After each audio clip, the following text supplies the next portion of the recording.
up, Taiwan? I'm Reece with news from here in Taiwan and around the world. We begin with the extreme weather conditions here in Taiwan.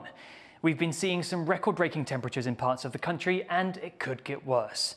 Sally Jensen is in Chiayi County in southwestern Taiwan for us. Sally, what's it like down there?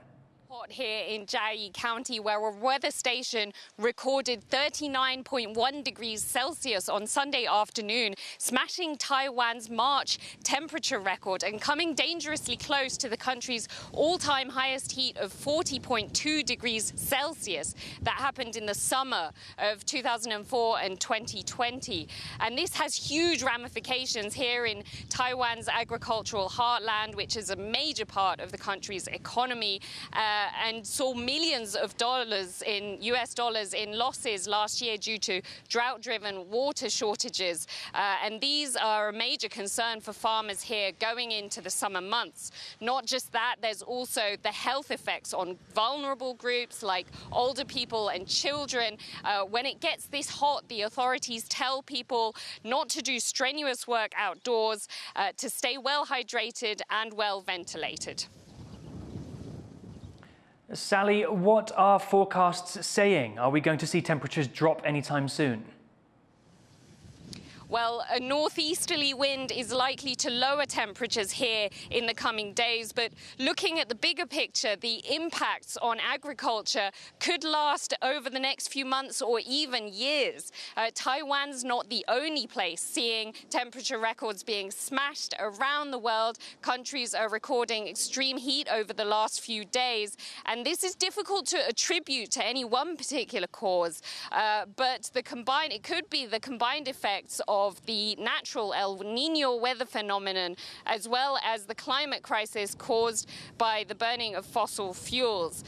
But with temperature records being broken this early in the year, it's becoming clear that extreme heat is posing a major and growing threat to Taiwan. That was Sally Jensen for us live in Chiayi County. Vice President-elect Hsiao is back in Taiwan after a visit to the US and Europe. Jong takes a look at why her trip is being viewed as so significant. There are still almost 2 months before Hsiao takes office as Taiwan's vice president.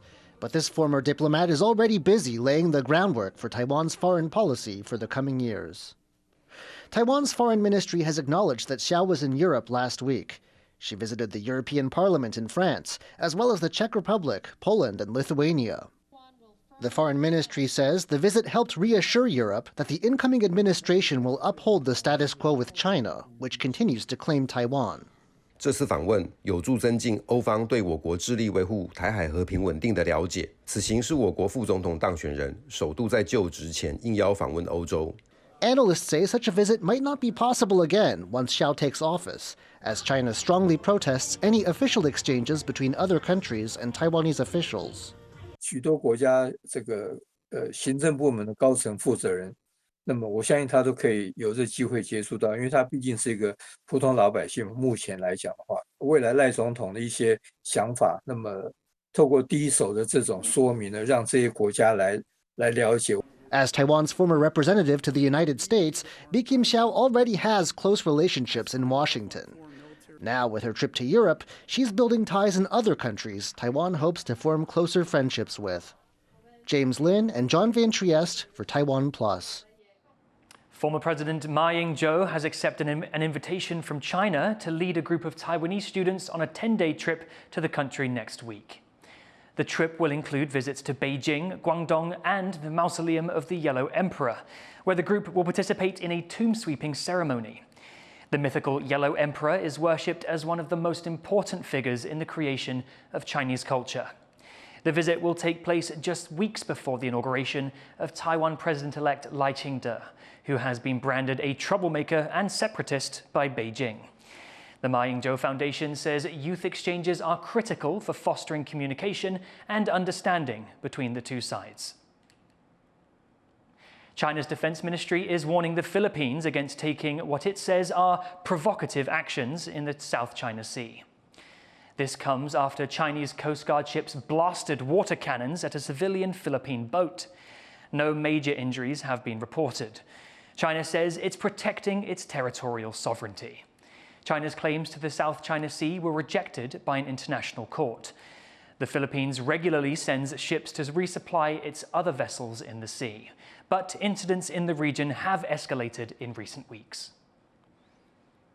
For more on the situation in the South China Sea, our reporter Jaime Okan spoke to Ray Powell, a security analyst at Stanford University. Ray, I want to first start off with kind of setting the stage of what happened in this resupply mission. What did we see from the Chinese side in the sense of trying to stop the Philippine side from resupplying one of its ships?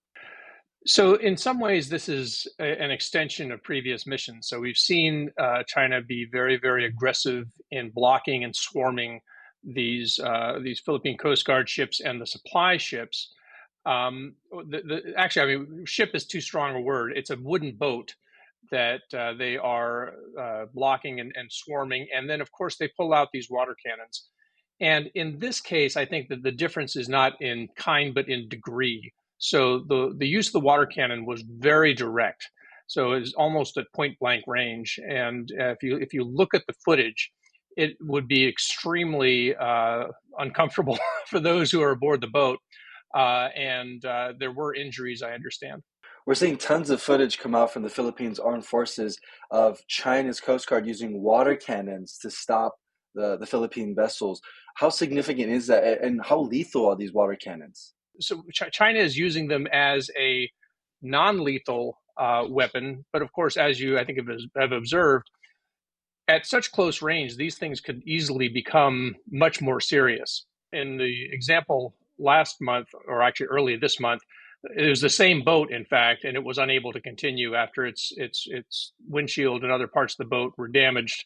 So if it gets beyond water cannons, then we really get into some dangerous area. In fact, Admiral Aquilino, the commander of the U.S. Indo-Pacific Command, was testifying before Congress this week that he was concerned that we could get into a space where we find it necessary to invoke Article 5 of the Mutual Defense Treaty. And that would really put us into some uncharted territory in relation to what China has been doing. In just a few weeks in April, the United States, the Philippines, and Japan are going to meet for a summit to talk about a variety of things like security and other things as well. But looking at what's happening in the South China Sea over the past couple of weeks, how big of a priority is this in sort of managing security in this vital sea channel? Well, I mean, just given the amount of attention this has received, I have to think that this will be near the top of the agenda. And to some degree, I think that we can actually attribute the fact of this summit and the likely inclusion of this problem in the discussions, attribute this directly to the Philippines' assertive transparency campaign. I mean, if we had not seen all of these pictures and video, would there have been a trilateral summit? I think it's very possible there wouldn't. So I think this is one example of where the Philippines is getting some of what it sought in going public, which is the support of two very, very important partners and one ally, and bringing Japan together as part of a security triad, I think would be a real step forward. That was our reporter Jaime Okan speaking to Ray Powell, a security analyst from Stanford University. China is phasing out the use of chips made by US tech giants Intel and AMD in government computers. Beijing has approved 18 processors from local companies such as Huawei and Phytium to replace the US-made equipment. Both companies have been blacklisted by Washington. China is also working to end the use of Microsoft's Windows operating system. It's the latest step in the escalating chip war between Washington and Beijing. The US enacted sweeping restrictions on chip exports to China, while also imposing sanctions on Chinese tech companies. Russia is reeling from a massacre that claimed the lives of at least 137 people in the country's capital. 4 men have been charged with acts of terrorism, accused of gunning down scores of people in the country's deadliest attack in decades. Rosie Greninger reports.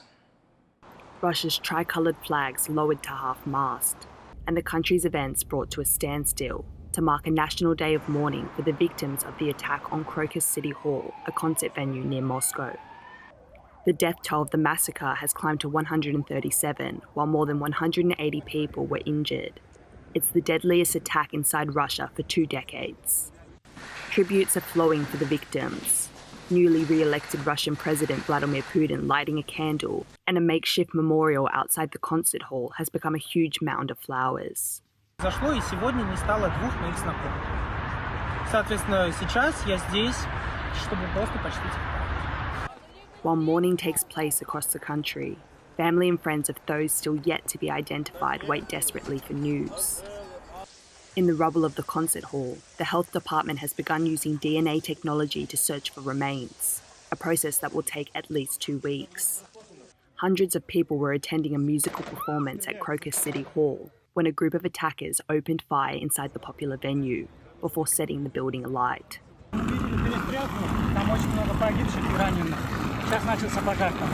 Russian authorities have detained 11 suspects, taken for interrogation at Russia's Criminal Investigation Agency. This after Afghanistan-based Islamic State group claimed responsibility for the attack. 4 of those suspects have been charged with committing acts of terrorism. They face possible life imprisonment. But despite ISIS' admission, Russian officials have been prompting ideas that in some way Ukraine is behind the brutal attack. While shifting blame in a television address, Russia's leader vowed to bring those responsible to justice. Все 4 непосредственных исполнителей теракта, все те, кто стрелял, убивал людей, найдены и задержаны. Они пытались скрыться и двигались в сторону Украины, где по предварительным данным для них с украинской стороны было подготовлено окно для перехода государственной границы. Ukrainian President Volodymyr Zelensky has dismissed these suggestions.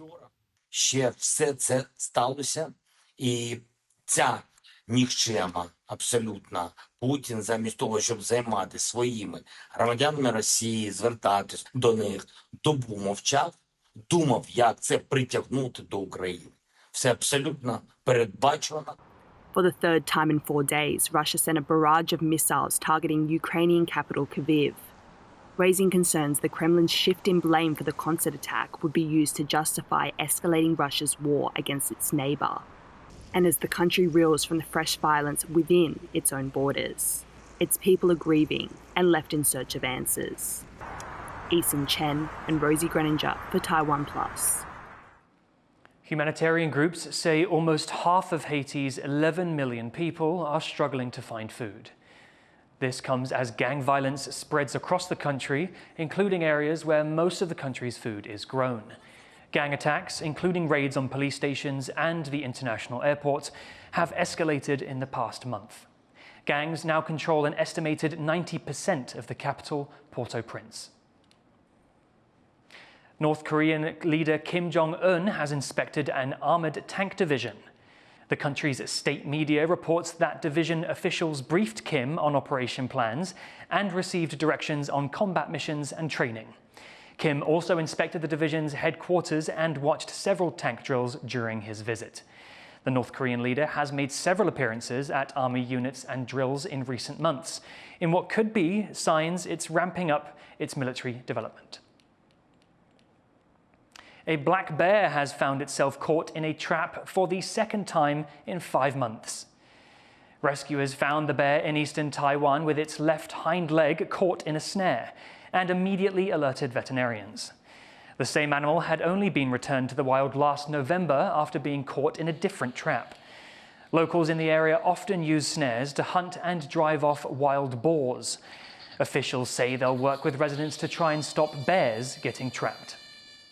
那我们希望说能够跟他们合作来放改良式的陷阱，黑熊踩到它不会误触陷阱。Thank you for watching What's Up Taiwan. You can visit the TaiwanPlus website or follow our social media for more stories from Taiwan and around the world. Before we go, check out this pack of grey wolves prowling and playing in the French Alps. I'm Reece Ayers, take care, and we'll see you next time.